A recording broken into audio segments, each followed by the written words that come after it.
Hello, one and all. This is Wolfstar Gaming. I'm Anton Savetin, and welcome back to more Kingdom Hearts Melody of Memory. So last time, we got through all of what was recapping the very first game and recapping Chain of Memories. And now getting back into this, we should be getting into Kingdom Hearts 2 now.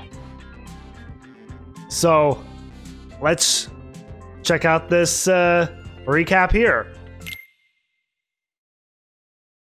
In Twilight Town, Roxas was supposed to be enjoying his last week of summer vacation. Supposed to be. But he kept having dreams about Sora. And all sorts of strange, unexplainable occurrences started happening around him. Roxas ended up at an abandoned mansion, where he remembered that he used to be a member of Organization 13. And, you know, concerning the mansion, you know, I was expecting the mansion's secrets to be revealed in Kingdom Hearts 3. We never did get any kind of closure with the mansion. Like, at all, really. So it does make me wonder if the mansion is going to play any role in any of the future Kingdom Hearts games. Like, maybe, maybe not. I mean, there is this theory that I had come across about about the mansion. There's like little motifs in the mansion of unicorns, like inside and outside. And with the foretellers, Ira wears the mask of the unicorn.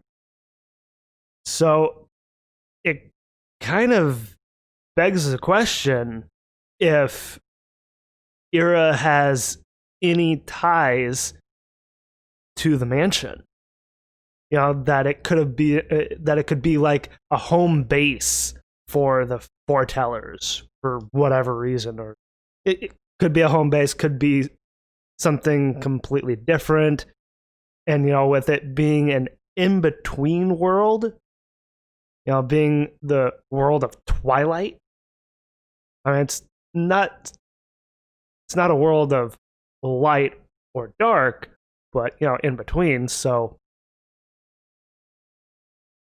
you do wonder if there's any secrets or anything really about the mansion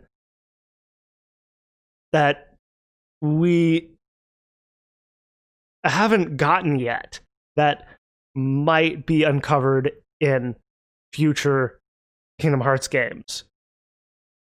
I really hope so, because the mansion is such an enigma within the lore.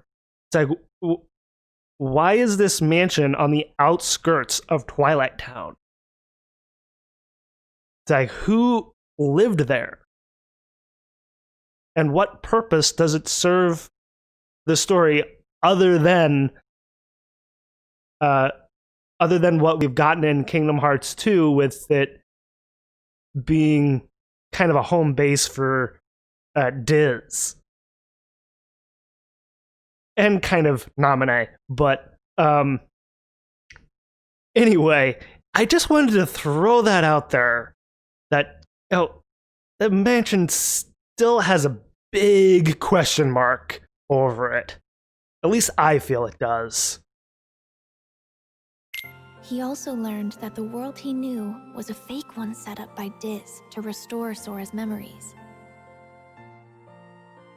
With one day left, Roxas's summer vacation was over. And that brought so many people to tears. Because it's like such a sad line from Roxas.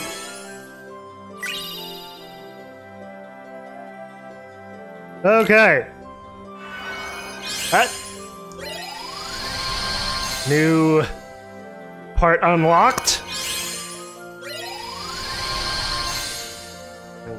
Got the tower there, mysterious tower. I knew that was Neverland. Okay. When it was in shadow, I'm like, and looking at the world map, I'm like, I was like, I knew that looked like Neverland because you have Captain Hook's ship, the Jolly Roger, and then you have Big Ben coming out the world's butt there. Yeah, I just put it that way. So I knew, looking at this path, I'm like, okay, this path is 358. Clearly 358. Because, you know, Neverland kind of plays a fairly big role in 358. Not in terms of story, but in terms of gameplay, yes. Anyway, moving on. So, okay. So this is the other Twilight Town here that I had to go through to get here. And now we have Twilight Town again. But this is the real Twilight Town. Okay. So, I'll meet you back in a little bit. Well, in a split second for you guys. For me, it'll be a couple of minutes. Sora finally awoke and found a message written in Jiminy's journal. With some guidance from Mickey, he set off to continue his journey once more. And you know, with that message in Jiminy's journal, I know some people kind of give, like, Jiminy flack that he should have just written everything that happened in Chain of Memories down. But if Naminé was going to set Sora's memories right and everyone's memories aligned to him, she would also erase any journal entries that Jiminy would write down.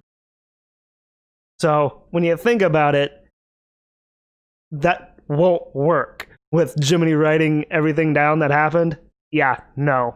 It'll just get erased by Naminé.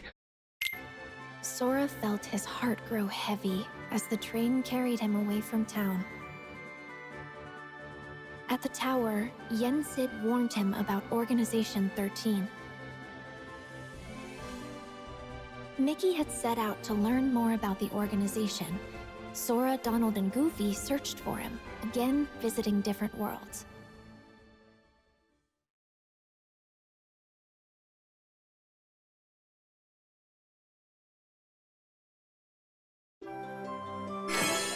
And that's that one done. 18 writhing shards. Nice. Another one unlocked.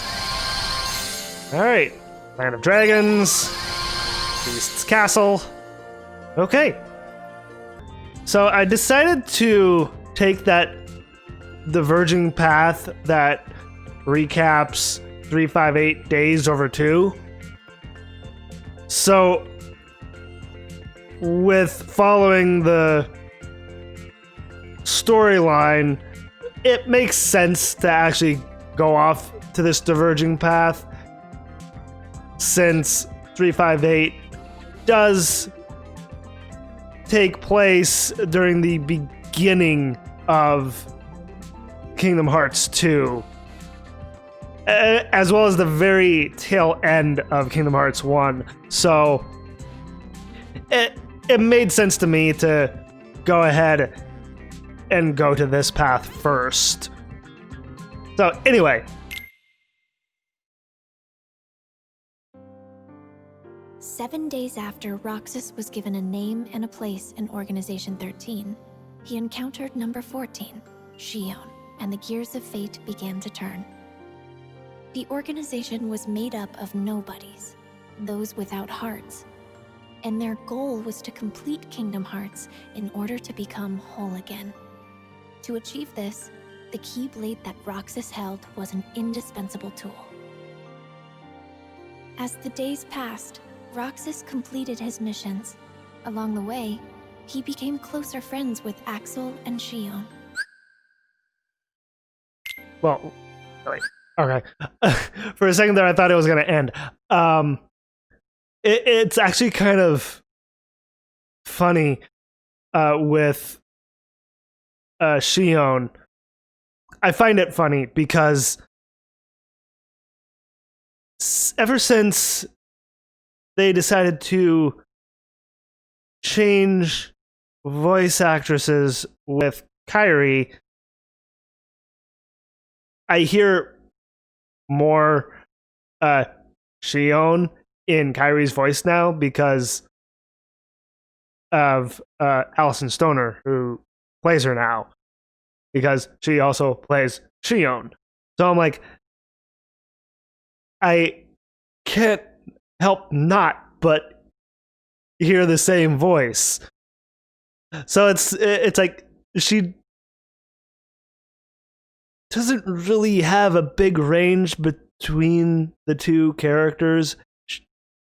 So they sound almost too much alike. At least I think so. It's rather a shame that they didn't get Hayden Panettiere to come back to voice Kairi. So, I mean, it was their decision to make, but at the same time, it's like, I can only assume that they made this decision because of some reason. What that reason is, I don't know. The organization had another goal as well, the creation of replicas. They had copied Sora's scattered memories and powers from Castle Oblivion into an artificial replica, resulting in Shion. But she was the second replica, as the Riku replica was first. Riku found out that this is what was keeping Sora from waking up. And Shion was distraught to learn that she was nothing more than a puppet. Axel did what he thought was best for everyone. And Roxas left the organization to find out who he truly was. Thus starting off the whole beginning of Kingdom Hearts 2. Shion was determined to return her memories to Sora, so she paid a visit to Naminé. As she neared completion as a replica, Shion asked to be destroyed, and she wanted Roxas to be the one to do it. Which is so extremely sad.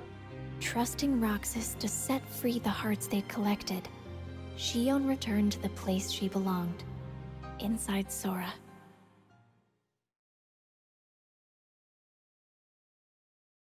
And yeah, that particle effect when Shion perishes. You know, I got right away what that particle effect is. It's glass. Because, you know, there's that line in 358 in the HD cutscene movie that they decided to make, that Shion is a mirror that reflects Roxas. So it's that mirror shattering when she perishes. That's what that is. Anyway, moving on. Roxas headed for the organization's castle, but Riku blocked his path. Upon learning that Roxas was Sora's nobody, Riku unleashed all his powers of darkness to defeat him, paying no mind to the cost. Roxas awoke, ready to start a brand new day of summer vacation.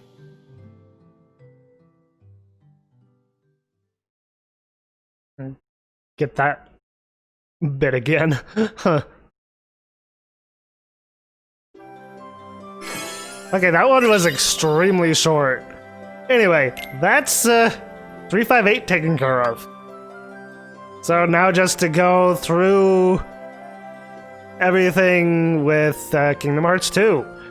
And that's gonna take me a while because the next one is right here.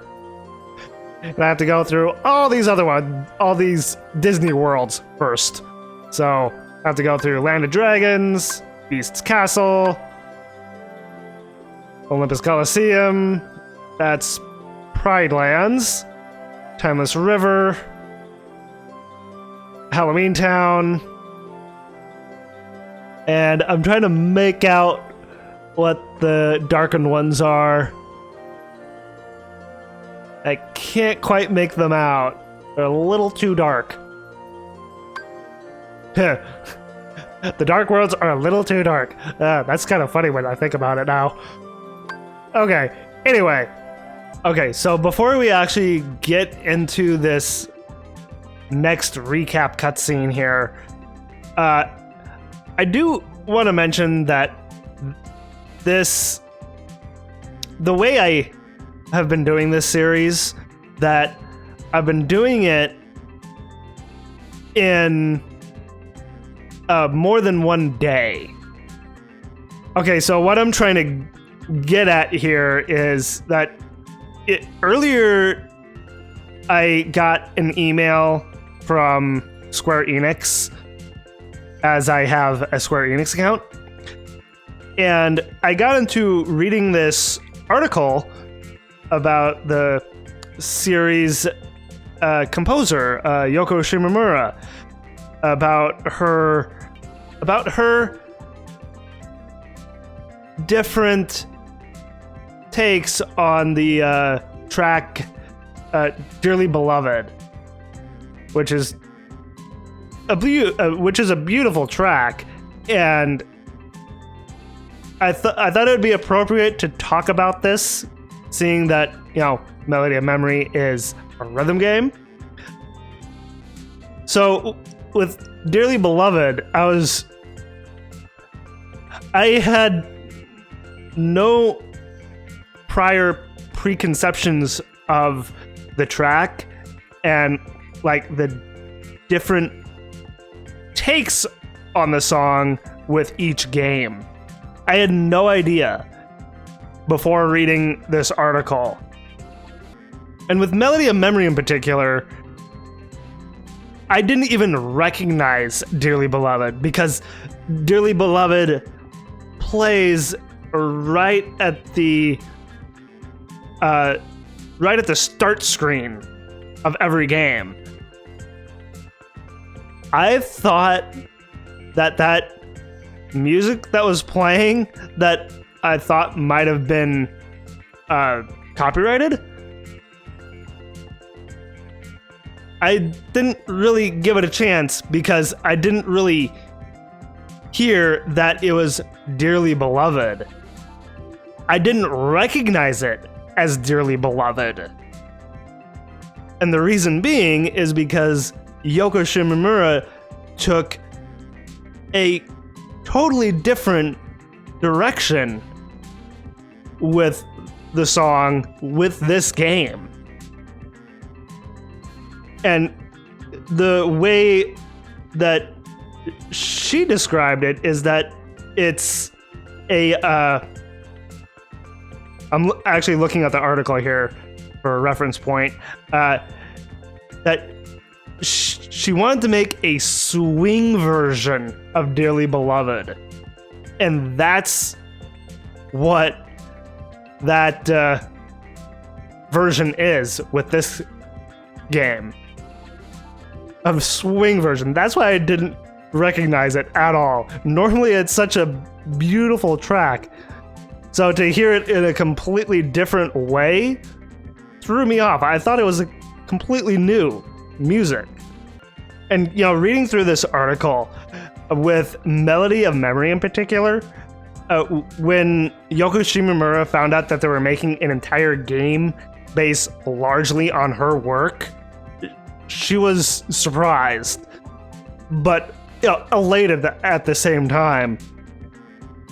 And, you know, with her different take of Dearly Beloved with this game, with it being a swing version, she had wanted to make a swing version of it, and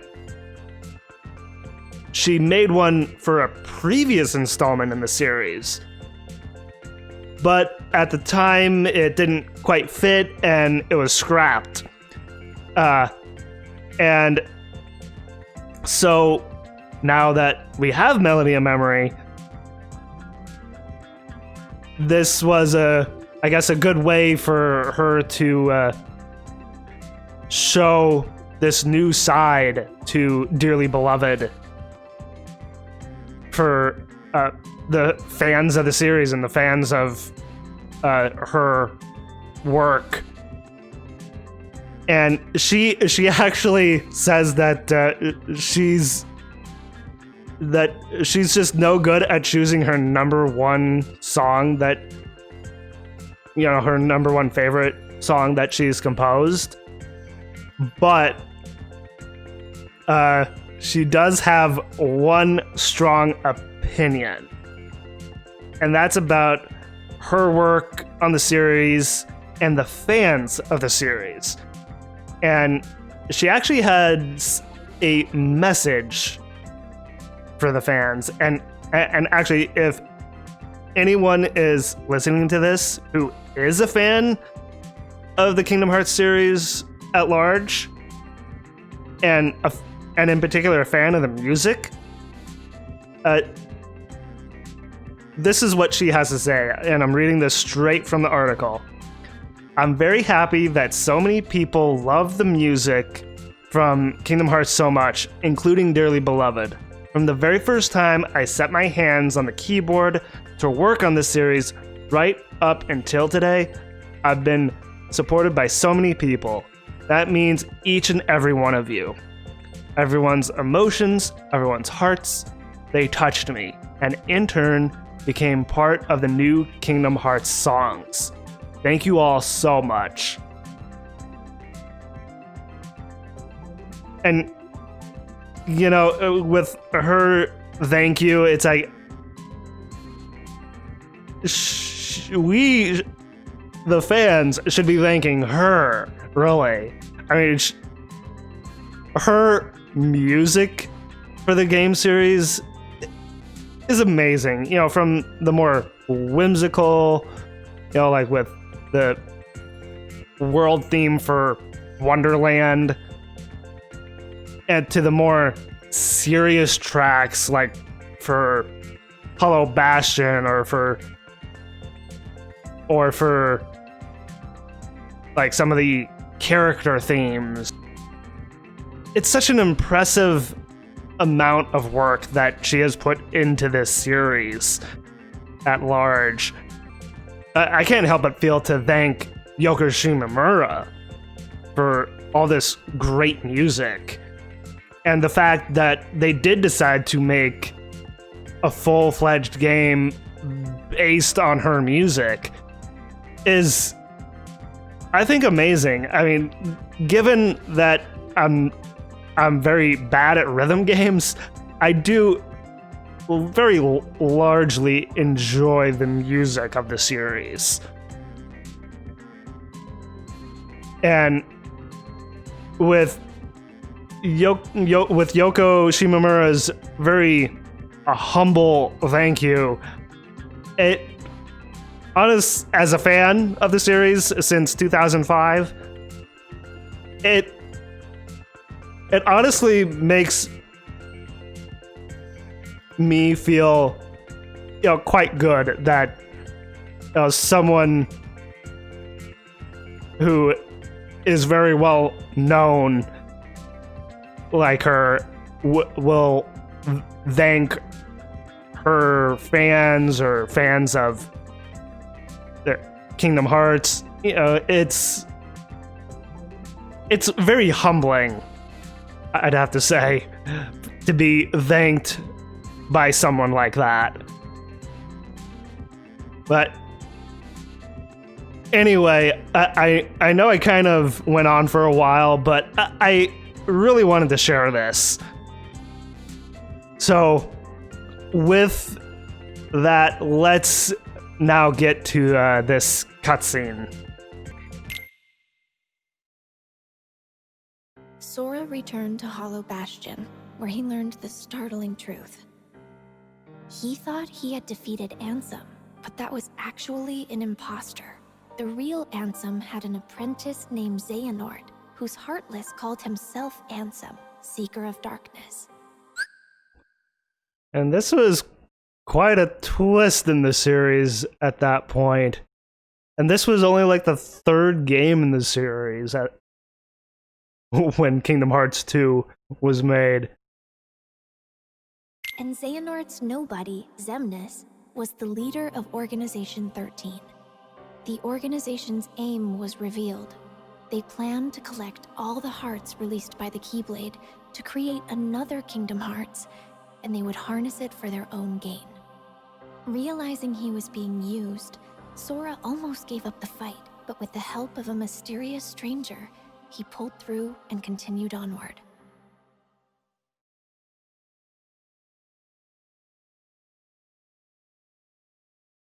Onward and upward. Okay. 8 writhing jumps. Alright. So let's see. This is the next one. But I feel like I should do this one first. Because that only seems right. So yeah, I'll go through this one first, and then I'll go here. To ensure that Sora would make it to Organization 13's headquarters, Axel sacrificed himself. Roxas appeared within Sora and challenged him for the right to exist. But Roxas realized Sora's strength and disappeared. At last, Sora, Riku, and I were reunited. Kingdom Hearts loomed overhead, but Ansem the Wise managed to bring its completion to a halt. Sora, alongside Riku, faced the final battle with Xemnas, the last member of Organization 13. In his zebra coat.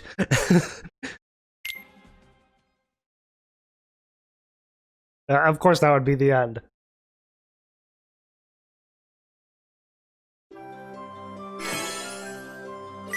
All right.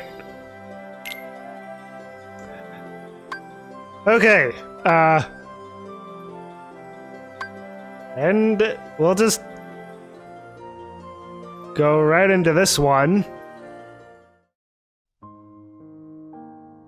Xemnas was finally defeated. But after the battle, Sora and Riku found themselves trapped in the realm of darkness. Suddenly, a bottle washed up on shore. The message inside led them back to the realm of light. She didn't even mention that the message was from her. You think that she would have mentioned that?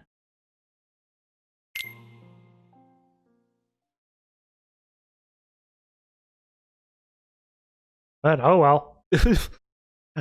I guess it is what it is. Oh, Team 3D. For Team 3D for Dream Drop Distance. I guess. Huh. Interesting. I just want to take a quick look here. Oh no, wait, that's synthesized. What am I doing? Okay, so Team Days, Team 3D. Huh. Okay. That's a little different. It's like I did when I went through the path for 358, I switched to Team Days just for like story reasons. It made sense, and you know, when I go through the Dream Drop Distance route, I'll switch to Team 3D. Huh, all right. Well, that's everything with Kingdom Hearts 2 now. And okay, so this one should be relatively quick, because this should be coded. Because you know, you have all the code there. So yeah, do that one next. And since it's just one little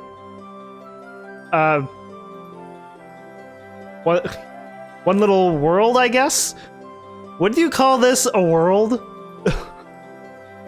I'm not entirely sure. But yeah, I'll go through this one now. Okay, so just as a quick aside, this song, No More Bugs, I actually really like this song. I've been thinking for years of taking this song and using it as a ringtone. Maybe one of these days I'll actually do that. Anyway. A strange entry was found in the journal that chronicled Sora's adventures. To investigate, the journal was converted to data, but it was full of bugs. Nikki called on Data-Sora to help them restore the world inside the journal. And of course, Data-Sora is not the real Sora. It's just zeros and ones made up to make a new character, basically. Just a different version of Sora, basically. Which is kind of weird when you think about it, but in the context of coded, it makes sense. As he restored the datascape, more and more strange messages kept appearing. Nikki and the others should have been watching from the other side of the screen, but somewhere along the way, Data-Riku, the embodiment of the journal, had imported them into the datascape to help solve the mystery of the message. I actually remember the first time when I played Coded, that reveal that Data-Riku is the embodiment of Jiminy's journal. At first, I was like, what? And then when I started thinking about it, I was like, this is actually kind of interesting. That out of everyone that Jiminy has written down in his journal about, you know, outside of Coded, out of everyone he has ever written about in his journal, the journal chose Riku to be the embodiment of the journal. That I found just to be so incredibly interesting because of who Riku is as a person up to this point in the lore. It's like he's on the side of light, but also on the side of dark, so he's in that in between. So it makes an odd kind of sense that with the bugs that are in Jiminy's journal that a person of in between light and dark would be the best representation for Jiminy's journal. It makes an odd kind of sense in my head, but it works itself out. Maleficent and Pete were causing all sorts of trouble with their plan to take over the real world through the datascape. Data-Sora drew power from the connections with his friends in his heart and used it to fight and forge a path forward. He defeated Sora's Heartless, the bug in the data that had corrupted the journal. That should have been the end of this journey, but Mickey received word that a door to a new world had appeared, and he once again entered the datascape. On the other side of the door was Castle Oblivion, led... Oh. Sorry to interrupt you there, Kairi, but it's interesting that with Coded, I know that the original Coded was made for Japanese phones. So when they decided to make a remaster of it and slap re in front of Coded and actually make it into a handheld console game,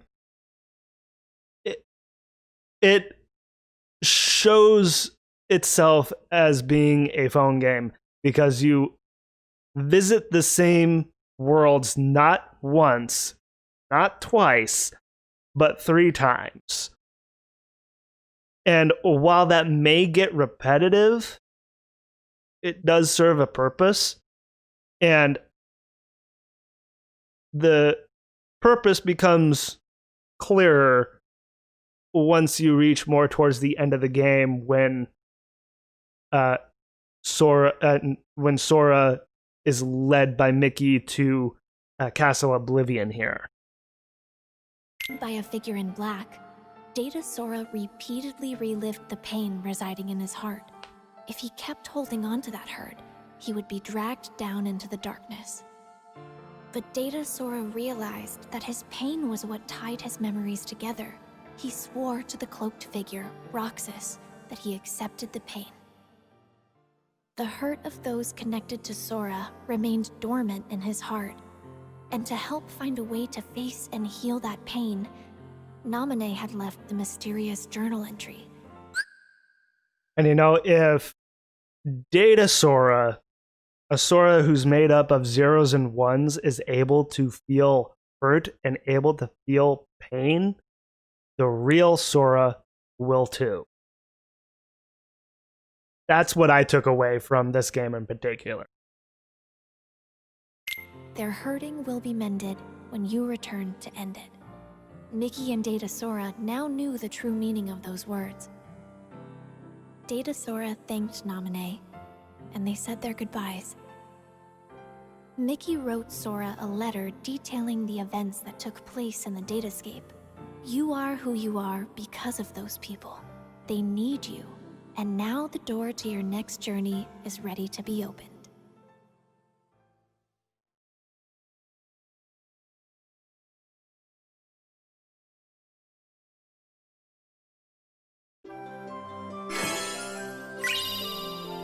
And there we go.